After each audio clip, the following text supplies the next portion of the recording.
आपसे जानना चाहूँगी, जिस तरीके से आपका इविक्शन हुआ, किस तरीके से आप इसको देखते हैं और साथ ही साथ कितना शॉकिंग रहा आपके लिए? एक्चुअली थोड़ा सा शॉकिंग था क्योंकि इस बार एविक्शन घर वालों के हाथ में दिया था, जनता के हाथ में नहीं दिया था और थोड़ा सा अनफेयर भी लगा। अगर जनता के हाथ में होता तो आई एम प्रीटी श्योर कि मैं शायद यहाँ पे नहीं होता अभी। सो घर वालों के साथ आप रह रहे थे, कौन सा ऐसा लगा कि अनफेयर किस तरीके से आपको लगा, जिस तरीके से बिग बॉस ने खेला है? क्या वो बिग बॉस अनफेयर लगे या फिर घर वाले जितने कंटेस्टेंट है, कौन सबसे ज़्यादा अनफेयर लगा आपको? मुझे ये डिसीजन थोड़ा सा अनफेयर लगा कि इस बार के एविक्शन घर वालों के हाथ में होंगे। सो जिस तरीके से स्टार्टिंग से ही देखा जा रहा था कि बिग बॉस खेलेंगे और बिग बॉस ने ऐसा खेला, क्या आपने ये एक्सपेक्ट किया था? बिल्कुल भी एक्सपेक्ट नहीं किया था, तो बहुत शॉकिंग था। क्योंकि मुझे ज़्यादा पता नहीं है बिग बॉस के पुराने सीजन्स के बारे में, बट शायद कभी ऐसा नहीं हुआ होगा, I am not really sure. But घर वालों के हाथ में एविक्शन अगर ऐसे ही होना होता तो फिर यार, तो मतलब ऑब्वियसली बात है, अगर कुछ लोग जो ग्रुप बना के खेल रहे हैं वो जो इंडिविजुअल लोग हैं उनको टारगेट करके निकालेंगे पहले। जिस तरीके से वोटिंग हुई, किसका आपको लगा कि अनफेयर हुआ या फिर किसको आप समझ रहे थे कि वो दोस्त है और वो आपको ये नॉमिनेट कर दी? मुझे सुम्बुल का थोड़ा शॉकिंग लगा था। सुम्बुल और मेरी काफ़ी अच्छी बॉन्डिंग थी, फिर किसी बात पे हमारी थोड़ी सी तू मैं हुई, बट मुझे लगा नहीं था कि वो नॉमिनेट करेगी। सौंदर्या का बहुत शॉकिंग था। कुछ चीज़ें जो सौंदर्या ने समझी नहीं, उनकी वजह से उन्होंने नॉमिनेट किया।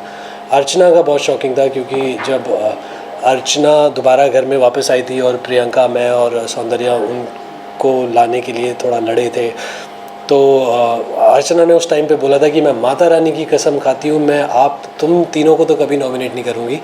तो वो थोड़ा सा शॉकिंग था, बट अर्चना से थोड़ा सा एक्सपेक्टेड भी था कि वो कभी भी पलट सकती है, कभी भी धोखा दे सकती है। जिस तरीके से प्रियंका के साथ बॉन्ड है, उसको किस तरीके से आप एक्सप्लेन करना चाहेंगे? ऑडियंस को तो ये बॉन्ड काफ़ी ज़्यादा प्यारा लग रहा था, आप किस तरीके से ये बॉन्ड को एक्सप्लेन करना चाहेंगे? आई थिंक अगर आप लोग इन्जॉय कर रहे हो तो इन्जॉय करते रहो, किसी भी बॉन्ड को जस्टिफिकेशन देने की क्या ज़रूरत है या कोई नाम देने की क्या ज़रूरत है। 2 साल से हम तो जस्टिफाई करते आ रहे हैं कि हम दोस्त हैं, बहुत अच्छे दोस्त हैं, बट अभी सोच लो अपने आप जो भी सोचना है। लेकिन आपकी तरफ से तो दोस्ती दिखाई दे रही, लेकिन प्रियंका की तरफ से तो दोस्ती नहीं दिखाई the inside the big boss house, और लेकिन काफ़ी उन्होंने आपको परेशान भी किया, दिखाई दे रहा था इनसाइड द बिग बॉस। ऐसा लग रहा था कि वो आपके ऊपर काफ़ी हावी रही है। अगर आपके देखा जाए तो उस पर आप क्या कहना चाहोगे? मतलब it's look like a torturing, और आपको टॉर्चर कर रही थी। ये ऐसा आपको लगता है ना, क्योंकि आप दिन में 1 घंटा देखते हैं, आप 24 घंटे साथ नहीं होते, ऐसा आपको लगता है। नहीं, लेकिन जिस तरह से भी हुई, मतलब आप जब काफ़ी नाराज़ भी हुए, आप चिल्लाए भी आपने कहीं। क्या आप अपने दोस्त से कभी लड़े नहीं हो? आप लड़े हो ना अपने दोस्त से? हर दोस्ती में, हर रिलेशनशिप में, इनफैक्ट माँ बेटे हो या माँ बेटी के रिलेशनशिप में लड़ाई झगड़े होते हैं, एक दूसरे को कुछ चीज़ें बोली जाती हैं, हर रिश्ते में होता है। उसका मतलब ये नहीं कि अगर आप बीमार पड़े हो और आपकी मॉम आपको बोल रही है कि बेटा आज आप रेस्ट करो, आप नहीं बाहर जाओगे, तो क्या वो डोमिनेशन है? क्या वो टॉर्चर है?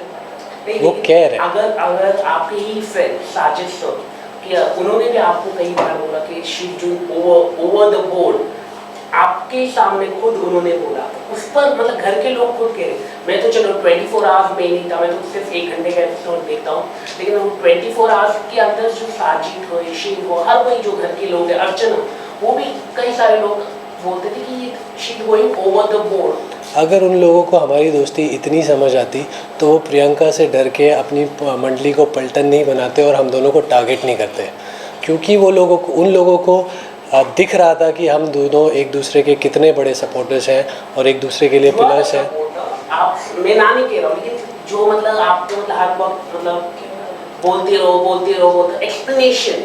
देखो क्या होता है, जिन लोगों की दोस्ती फ़ायदे के लिए होती है उन लोगों को दूसरों की दोस्ती समझ नहीं आएगी।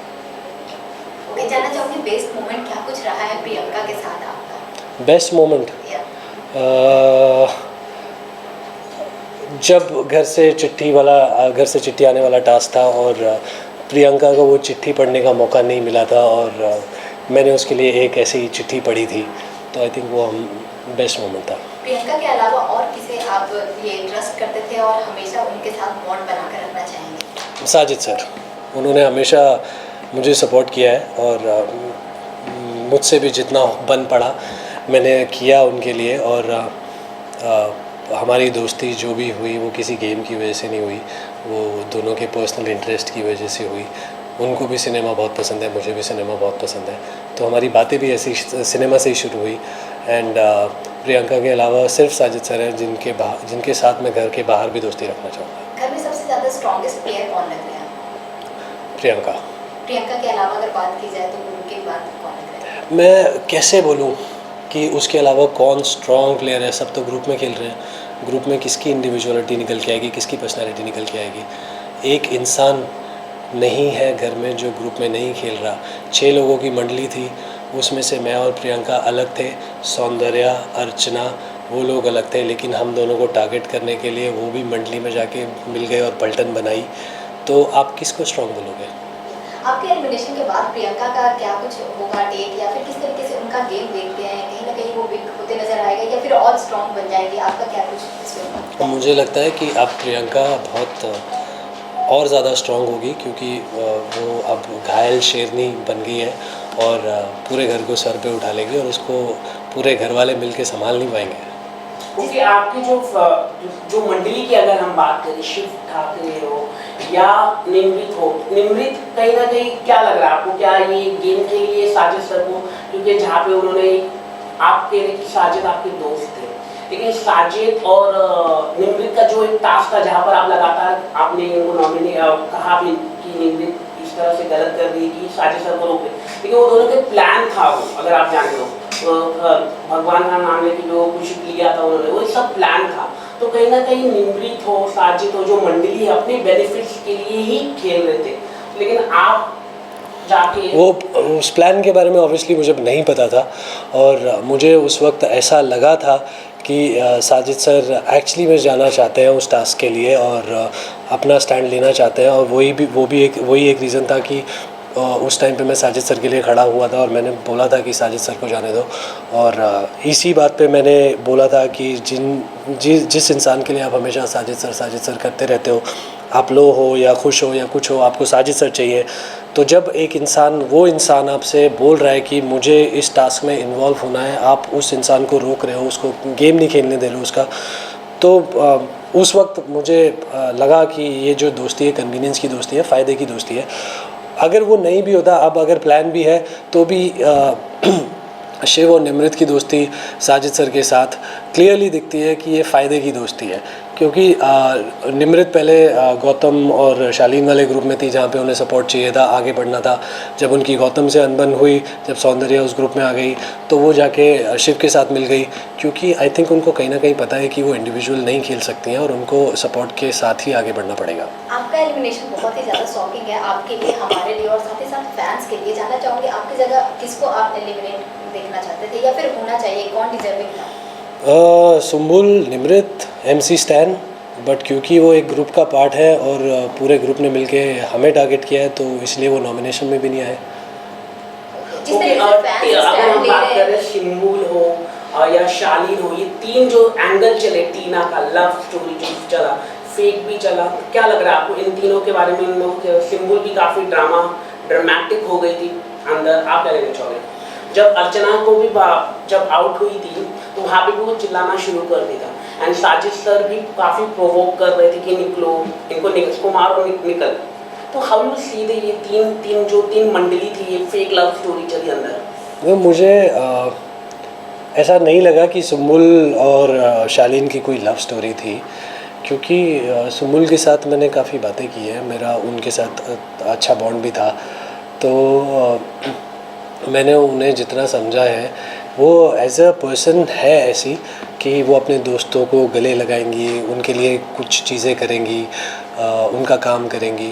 वो शायद कहीं ना कहीं लोगों को थोड़ा गलत लगा, और एक एपिसोड में सलमान सर ने भी आके बोला था कि मैंने सुम्बुल की पुरानी वीडियो देखी तो मुझे रियलाइज़ हुआ कि सुम्बुल ऐसी ही है जिसको लोगों ने गलत लिया, तो ऐसा कोई लव एंगल था नहीं।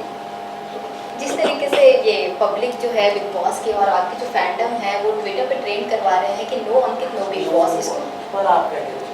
इस पर नहीं, एक क्वेश्चन है ना, ओके, इस पर आप क्या कुछ बोलना चाहेंगे? मुझे भी अभी कुछ देर पहले ही पता चला है कि कुछ ऐसा बड़ा ट्रेंड चल रहा है और कुछ 1 मिलियन से ज़्यादा ट्वीट्स हो Yeah. चुके हैं उस पर, which is overwhelming for me.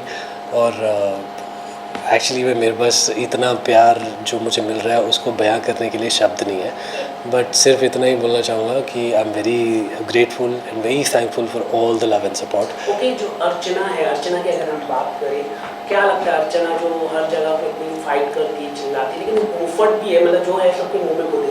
जो नॉमिनेशन का भी अगर हम बात करें, हर बार नॉमिनेशन का सही ही जो होता है आंसर, मतलब जो देना रहता है प्रॉपरली, वो ही दे पाती है। वो मतलब कभी गलत नहीं बोलती है, चाहे उसकी आपकी बात पसंद ना आए, चाहे आपकी उसका एटीट्यूड पसंद ना आए, ना उसकी आवाज़ पसंद आए, लेकिन जो आंसर देना होता है वो सही उस पर आप क्या कहना चाहिए? क्योंकि वो गेम में इतनी इन्वॉल्व है और सिर्फ गेम के साथ ही लॉयल है, इसीलिए वो इतना सही जवाब दे पाती हैं। और बात ऐसा नहीं है कि वो हमेशा सही बोलती है, बहुत सारी चीज़ें हैं जो वो बहुत झूठ बोलती है।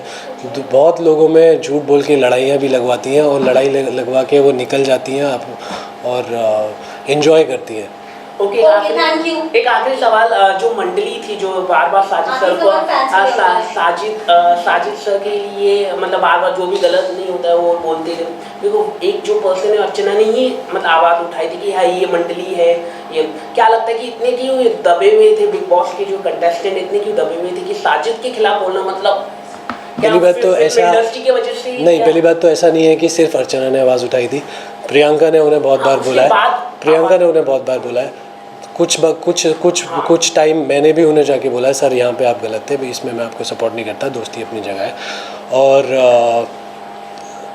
अर्चना का जो कई बार क्या होता है, वो बोलती सही है लेकिन उनकी लैंग्वेज ऐसी होती है ना, वो इतनी ख़राब हो जाती है और वो इतना गलत बोल जाती हैं जिसकी वजह से उनके सही मुद्दे भी गलत पड़ जाते हैं। तो फर्स्ट ऑफ ऑल जो यही बोलना था कि ऐसा नहीं है कि सिर्फ अर्चना ने साजिद सर को उनकी गलत चीज़ों के लिए गलत बोला है, बाकी लोगों ने भी बोला है। ओके, प्रियंका ट्रॉफी जीतने वाली है तो सबको पता ही है, लेकिन इसके अलावा दो कौन हो कंटेस्टेंट होने वाले वो आप बता दीजिए। प्रियंका के अलावा कोई नहीं जीतने वाला। हाँ वो लेकिन टॉप 3 मतलब टॉप 3 में आई थिंक शिव और साजिद सर होंगे, क्योंकि वो ग्रुप का एक पार्ट है, तो एक दूसरे को सपोर्ट करके चलते रहेंगे आगे तक। Thank you. Thank you sir. Asking also, no, it is lovely talking to you. Oh, my 50 mark.